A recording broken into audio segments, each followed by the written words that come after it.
Halo guys, bertemu lagi bersama saya Sus. Dan jadi kali ini aku akan membahaskan sebuah keluh kesah terhadap event Jabu kali ini. Dan aku bakal menjelasin apa yang terjadi belakangan ini. Tapi ingat, ini udah video facecam dan ini nggak pakai script. Tapi ini sudah ada di layar laptop. Jadi kalian udah jelas ya. Oke.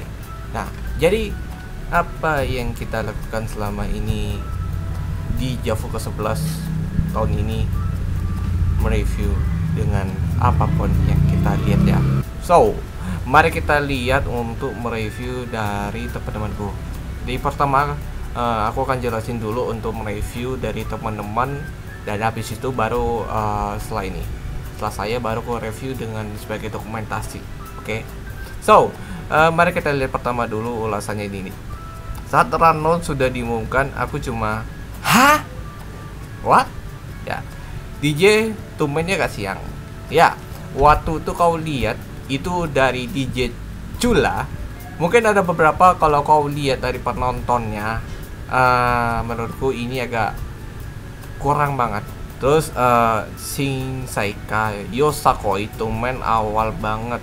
Terus aku lihat urutan acaranya flow-nya nggak balance. Soalnya waktu Mirror Rotated, Thunder Dance Crew sama Rata Up, pengunjung udah semangat berdiri, tapi setelah itu kayaknya kelamaan menunggu, akhirnya duduk lagi. Terus aku lihat IG story temen orang yang nonton KNA Pak sesuatu seperti itu duduk. Ya, mungkin ada alasan kenapa. Pertama gini, Sensaika dari kuliah dari Sensaika ini sebenarnya ini emang kenapa harus ambil pagi ya? Kenapa nggak harus sore? Kan kalau ada beberapa urutan kan Yosakoi. Harusnya sih ya lebih tepat sih menurutku. Cuma ya saya pengen ambil di awal anjir. Agak gimana ya, tergantung rundownnya mereka. Tapi masalahnya rundownnya udah mulai agak ngaret ya. Hampir 1 jam dalam waktu 55 menit. Ini agak cukup ngaret banget. Perihal gara-gara untuk pengunjung yang rame, mungkin aku nggak bisa dokumentasi, mohon maaf sekali lagi, aku nggak bisa rekam. Oke, yang aku minta maaf ke Mirror Rotate sama Atar Up.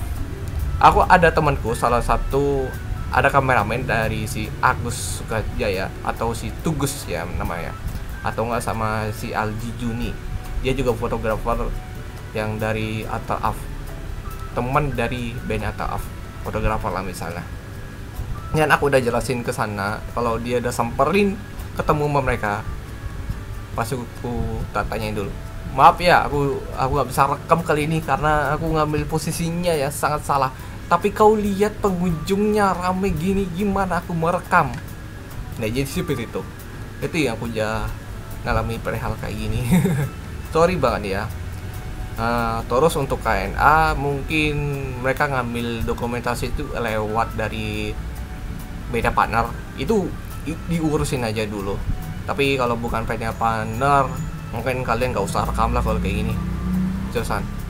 So, apapun yang kalian lihat ke depannya untuk dokumentasi, mungkin kalau ambil dari di sekiri kanan, sekiri kiri lah, sejajaran lah, itu kalau ambil posisi dari rekaman ya itu udah pasti terjadi. Kalau bisa ngambil momen-momennya tepat, ada pasti ya, walaupun situasinya agak sangat meramaikan di pengunjung. Ada yang sampai megang megang pagar ya. Mungkin panitia dari keamanan itu udah dijelasin, tapi ya gimana ya masalahnya ya begitulah. Cuma agak heran, masalah yang terjadi agak susah dijangkau. Nah, yang kedua, gak ada tanda mana jalan pintu masuk, mana jalan pintu keluar. Ya tahu tenda yang diupload di Instagram, cuma ya tetap pasang tenda arah gitu di tempat lain biar mempermudah orang jalan nggak nyari-nyariin. Nah, waktu itu kalau biasanya aku makir dari di area di Pantai Mertasari. Kalau ngambil dari posisi itu mungkin deketnya pas di tiket booth dan sedangkan ada yang parkir di area Metersari.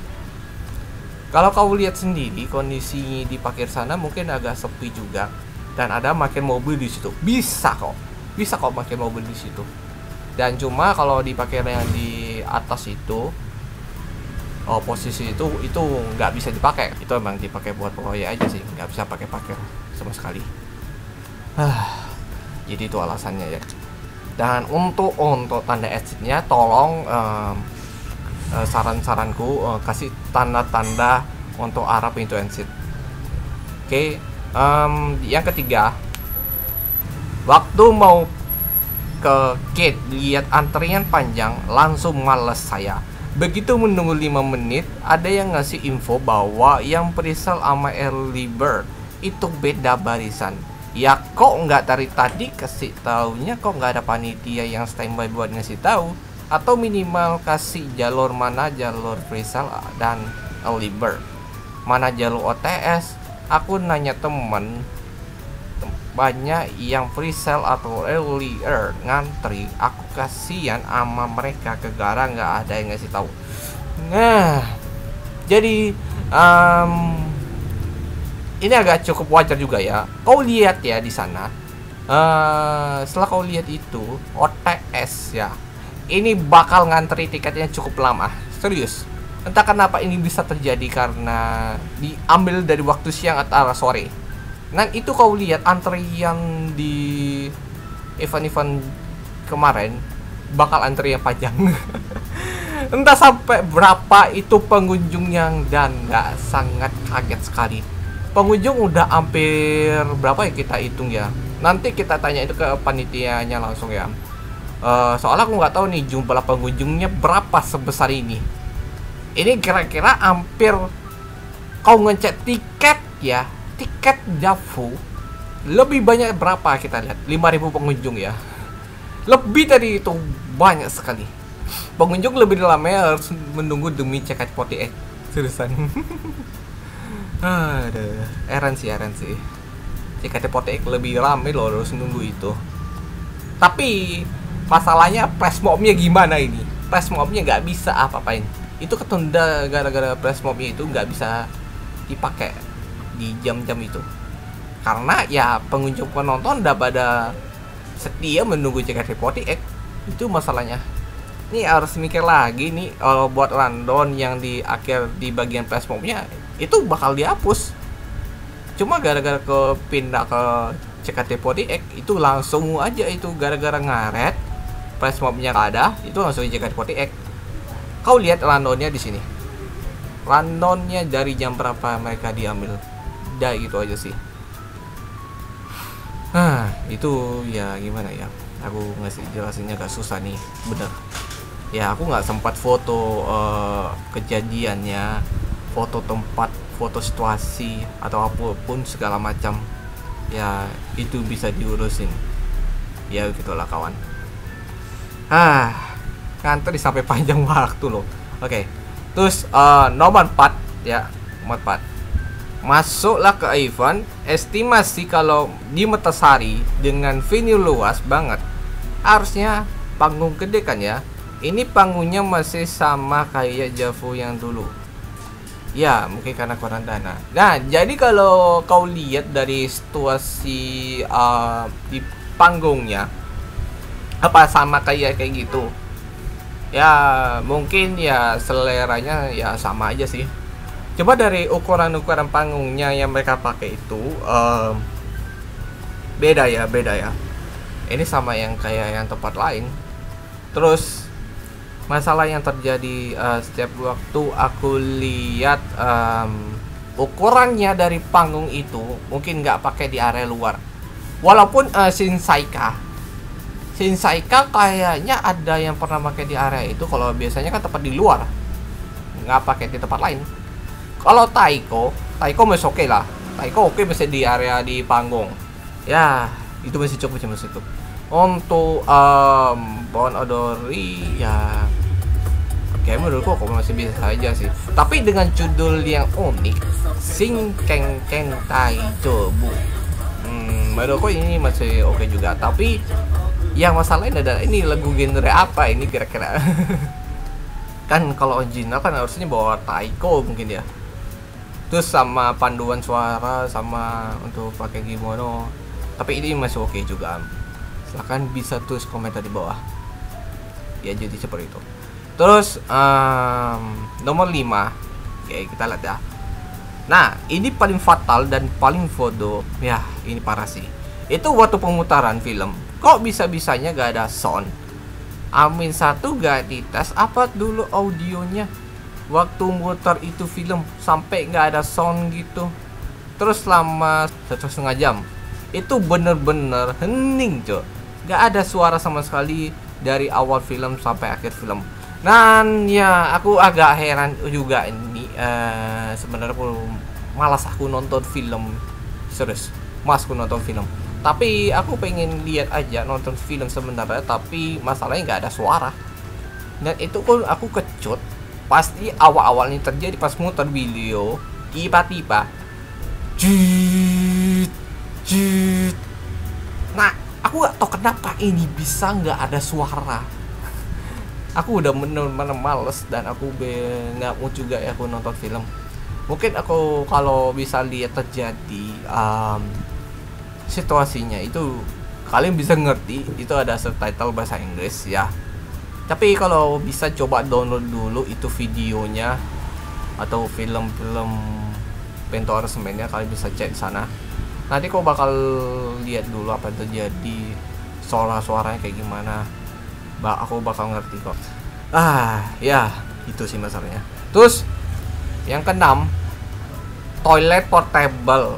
Bro, itu pengunjungnya ribuan. Kenapa toiletnya cuma 4? Kalau pengunjungnya ribuan, total minimal paling nggak 10.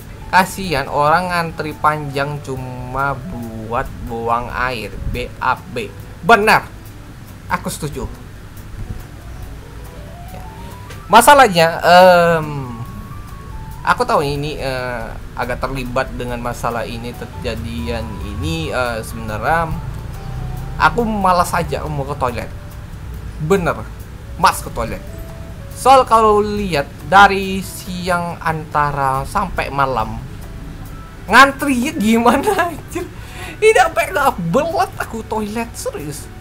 Itu sampai 2 kali aku sakit perut masuk ke toilet. 2 kali aku masuk toilet gara-gara itu. Aku gak tahu makan apa aku. Gara-gara cemilan udah pasti terjadi sih gara-gara pilihan ini. Sampai aku mencret berkali-kali. Aku pengen nahan itu loh ke event. Bener-bener aku nahan. Kenapa perutku begini anjir. Sampai aku pusing banget keadaan di sana. Sampai ngantri sampai ada 4 atau 5 orang di sana untuk menunggu ngantri di satu pintu. Setiap satu pintu ya mungkin harus ngantri di mana-mana gitu. Tapi ya susah sih masalah. Kalau bisa saran ini tambahin fasilitas toilet. Saranku itu. Namain fasilitas toilet. Kalau bisa di bagian di sisi kiri kanan ataupun. Kasian sih jarak jauh dari stand ke toilet. Ini ribet sih. Jalannya agak panjang banget. Perjalanannya agak cukup susah sih menurutku. Sampai ini keluar keringat itu udah bener-bener meresahkan sih. Bagiku itu sih. Cuma ya sayang banget sih. Sayang banget. Aku gak bisa ke toilet lagi. Aku gak mau tuh. Oke, terus yang ketujuh, ini akibat sound film error tadi atau panitia nggak hitung durasi filmnya sampai mirror rotate sama thunder ngaret selama 45 menit. Mungkin ini agak campurkan juga. Ini entah kenapa ini aku pengen komplain. Bener. Tadi kalau sound film tuh gak ada sound ya. Terus yang kedua untuk panggung ya masih bisa kedengeran. Aneh. Ini kenapa ya? Apa ini bawaan dari filenya mungkin? Maybe bisa aja tuh terjadi gara-gara membawa file film ini. Jangan sampai itu audionya di mute ya, tolong. Kita kan nggak tahu apa yang terjadi dengan sound-soundnya di sana itu loh. Jadi itu masalahnya. Terus tambahan dari teman, panitia bisa sampai miskom yang dimana nggak boleh pakai tripod, malah dikiranya nggak boleh ngerekam video. Akhirnya temenku ditegur, nggak dikasih rekam, dan akhirnya nggak sempat ngerekam beberapa cosplay perform. Nah, jujur aja nih, kalau udah lihat konteksnya, ini aku kasih gambar seperti ini. Nah, dan ini agak heran kenapa ini bisa terjadi. Kemarin aku udah bikin story juga, IG story aku udah bikin. Nah, ini agak ribet juga nih situasi kayak gini. Aku udah nanyain beberapa dokumentasi yang biasanya PDA Pandana Kameko Bali. Ya, aku udah tanyain itu. Ya mungkin bisa itu sih terjadi. Ini agak cukup parah sih belakangan ini. Entah nggak tahu sampai dia permasalahan bawa kamera. Bukan berupa AP ya, ingat sekali lagi. Ini disclaimer ya, ini disclaimer soal peraturan yang di taman di list dia di sana. Nah, masalahnya aku dengar sedikit ya. Aku udah dapat nanyain beberapa DM dari Yudi sama Ray sama Dokuven dia nih nggak datang ke event, cuma gara-gara dia lagi skip. Ray sama Yudi ini aku udah sempet DM, lihat storyku keadaan kayak gini. Aku udah ngasih konteksnya kayak gini, konteks di Facebook gede gitu. Tapi udah jelas gara-gara perihal itu, kalau bisa jangan sampai ini terulang lagi. Sebenarnya ya aku pengen ngupload konten aja sih, tapi susah banget sih masalah ini. Cuma aku harus mikir-mikir ini ngulang dari beberapa yang terjadi. Ada aja begini anjir. Kenapa ya bisa begini, ada sampai ngusir. Pertama, dia itu Kameko freelancer. Itu kata dari temanku dari komunitas. Itu satu dapatnya kejadian ini agak cukup sus sekali. Terus dia bilang video Javu kalian batal semua, dan pengumumannya dia bilang gini, kalian tidak boleh larangan rekam dari penampilan apapun. Wey, ini dapat dari mana? Apa kalian kau usir dari event? Wah, sampai bisa begitu dong. Ini lebih parah loh dari nggak expected yang aku kira. Tapi ya itu sudah dilurusin ya. Kalau ingat-ingat, aku udah dapat informasi itu dari Kameko Bali. Hyudi katanya Chris yang ngaturin itu. Chris ini salah satu dari bagian PD Mandar, yaitu Real.it. Itu ya udah dijelasin dari sana. Mungkin kalau ada apa-apa terjadi di sana ya mungkin aku agak pasrah juga sih masalah ini.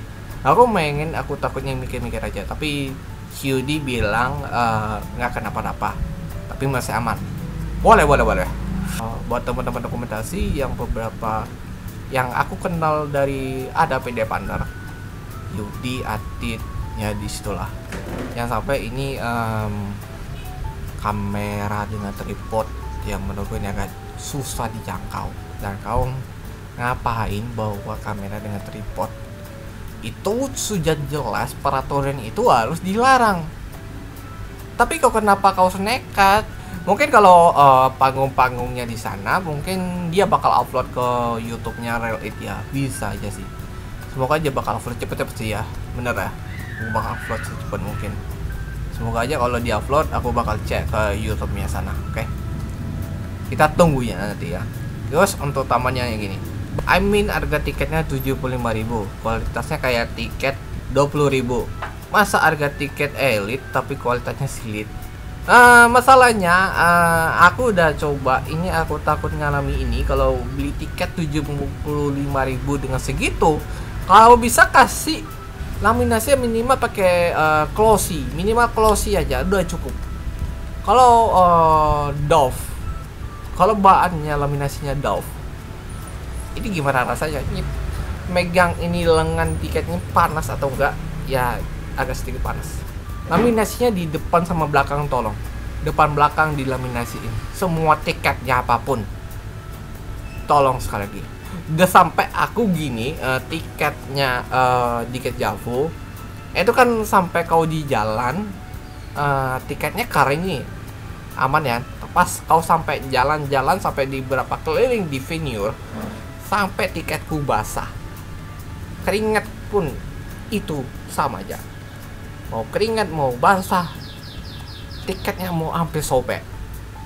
Ya untung gua udah dapat kasih saran itu kepada temanku, Noven. Dia bawa pakai isolasi. Pakai isolasi anjing.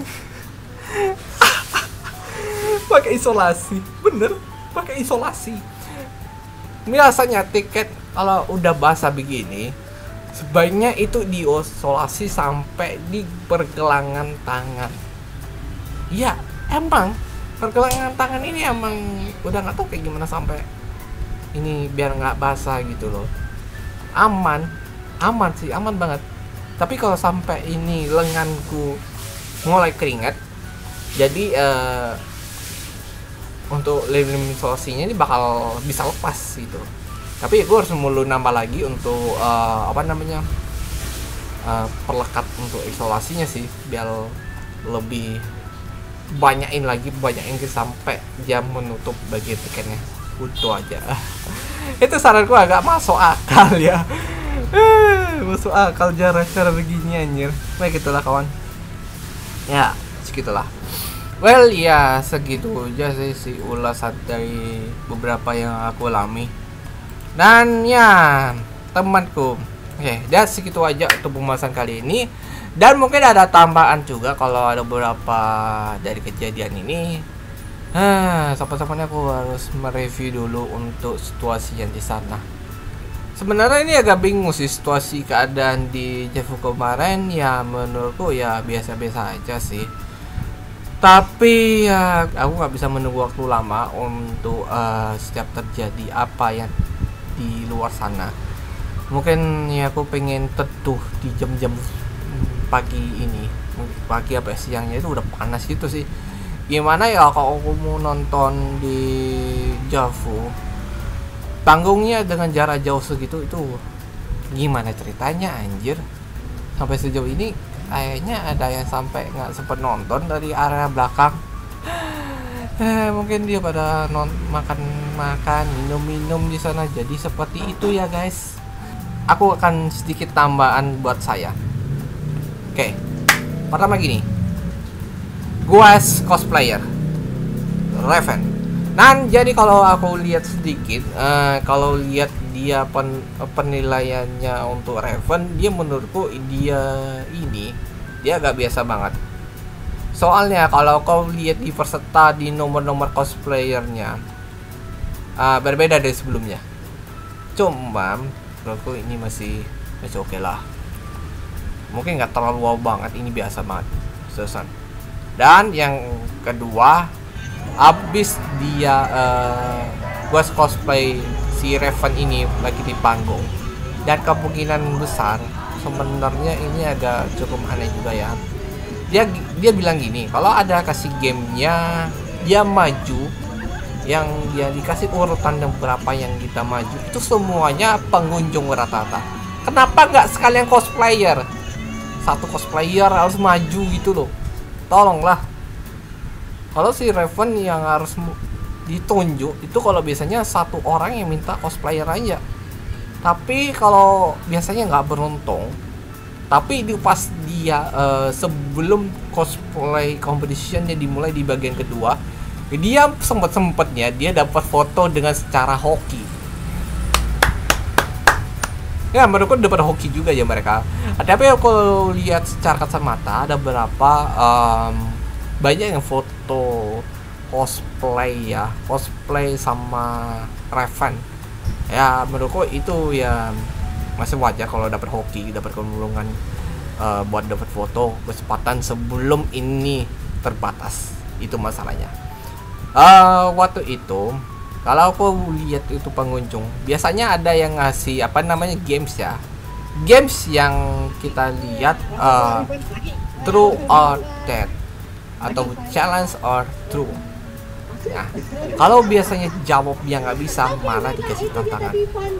Ini emang kasih game ini cuma cukup simpel. Cuma ya aku nggak tahu pertanyaannya mereka apa yang dipakai sama tim panitia. Itu aja sih. Cuma ya aku udah pastiin aja sih keadaannya di sana. Tapi ya kau yakin gak sih? Kalau kau tunjukin beberapa tadi yang bawa tongkat apa tuh, tongkat yang gitu maksudnya kayak gini. Nah gitu. Terus Gojek ada loh, anjir ada Gojek. Tiba-tiba ada cosplay Gojek di sana, what the fuck. Susan, aku mau pengen maju ke depan ke panggung buat melihat dapat surprise apa sih yang difoto sama si Raven. Itu sih masalahnya, Susan. Dan aku pengen dapat lakinya mereka, itu satu dapatnya. Mereka untuk gue cosplay kasih kalau minta saran, kalau bisa kasih keluar sebentar. Atau enggak kenapa nggak keliling aja ya, keliling ke stand dulu si Raven sama suaminya itu. Kenapa nggak ajak keliling dulu untuk venue, tolonglah. Atau enggak biar bisa jagain dengan ketat itu. Tapi ya jangan sampai dia desas-desaan untuk berfoto. Tapi sekali lagi untuk cuma dapat yang hanya cosplayer saja. Dan itu pun kalau fotografer, dokumentasi, cosplayer itu bisa aja. Tapi kalau ada satu komunitas yang akan kita lakukan selama ini, ya menurutku masih wajar juga. Dan rekaman menurutku aku udah nggak bisa lagi. Aku minta maaf banget ya sama kalian semua yang di malam-malam ya, sore ataupun malam hari. Tadi aku sempet tanya di DM si Wayu Artawan, dia ini sebagai gitaris. Aku ditanya gini, kau ada rekaman gak videonya? Nah itu ditanyain tuh. Sebenarnya aku nggak dapat itu rekamannya karena ngambil posisinya susah banget ngambil posisi di sana. Dan itu pun sulit banget karena pengunjung yang depan itu menunggu sampai berapa lama nganterin di sana. Ramai banget, dan itu pun aku nggak bisa rekam sama sekali. Dan aku pun juga bukan panitia masalahnya. Dan mohon maaf sekali lagi, mohon maaf. Sampai itu pun sekarang aku udah nggak bisa kata-kata apa lagi untuk panggungnya, dan aku minta maaf sekali lagi. Dan aku nggak dapat rekam apa-apa. Yang kecuali aku dapat rekam itu takoyaki. Mungkin klipsnya mungkin juga ya. Ini Jibori. Mungkin ada klip juga. Cosplay nggak seberapa aku rekam. Tapi nggak semua ya, tolong. Untuk coswal atau cosplay parade dapat. Itu aja yang aku rekam, segitu aja. Mungkin aku rekam di bagian potret ini ya, menurutku ini momen yang oke. So, menurutmu gimana lagi? Ada pembahasan yang lainnya? Mungkin kalau bagian-bagian untuk soal cosplay yang kau lihat dari beberapa lah di sana, ya begitulah. Oke, stand kira-kira ada beberapa yang kalian lihat ditemuin, beberapa antara 1 sampai berapa itu 83 stand ya, atau 81. Menurutku itu standnya banyak banget sih yang aku lihat. Stand ada berapa itu, ada yang lain, ada yang dari job, merchandise, makanan, effort yang sangat bagus di standnya Rice World Asian. Menurutku itu keadaannya ramai banget, dan itu support yang sangat bagus. Postingan di Javo. Dan itu aja ya, apa yang kita lihat belakang ini. Aku ada tambahan 3 aja ya menurutku. Dan ya kalau ada tambahan atau gimana suaraku emang gak jelas ya, sekali lagi mohon maaf terhadap keluh kesah kami untuk di Javu. Mungkin aku udah dapat konteks ini di linknya, kalian bisa cek linknya di bawah deskripsi. Linknya ada di sini ya, kayak gitu. So Itu aja pembahasan kali ini. Kalau ini durasinya sampai berapa, ini 46 menit lebih kali anjir. Ya, aku bakal cut dulu videonya kayak gitu. Oke, segitu aja pembahasan kali ini. Kalau gitu aku akan kirim. Jangan lupa like, comment, dan subscribe ya. Sampai ketemu lagi di see you next time and bye bye.